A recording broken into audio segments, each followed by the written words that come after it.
जानी फुटानी गे छौड़ी, देन गे चुम्मा करे न जानी फुटानी गे छौड़ी। कि जिला औरंगाबाद रंगदार के राजधानी गे छौड़ी, कि जिला औरंगाबाद रंगदार के राजधानी गे छौड़ी।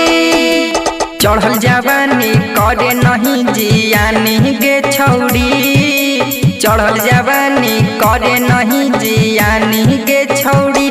कि जिला औरंगाबाद रंगदार के राजधानी गे छौड़ी, कि जिला औरंगाबाद रंगदार के राजधानी गे छौड़ी। राजधानी गे छौड़ी। Dilwale recording studio Rafiganj.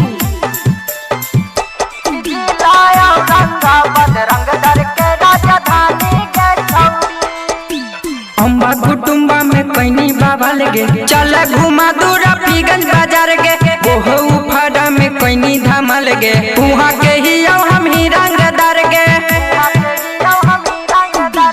अम्बा कुटुम्बा में कैनी बाबा लगे, चल घुमा दू रफीगंज बाजार गे। ओहो उफाड़ा में कैनी धमाल गे, वहाँ के ही हम ही रंगदार गे। चढ़ल जवानी लगा हो दूध के छाली गे छौड़ी, चढ़ल जवानी लगा हो दूध के छाली गे छौड़ी। कि जिला औरंगाबाद रंगदार के राजधानी गे छौड़ी, कि जिला औरंगाबाद रंगदार के राजधानी गे छौड़ी। राजधानी गे छौड़ी। राजधानी गे छौड़ी। जिला औरंगाबाद रंगदार के राजधानी गे छौड़ी।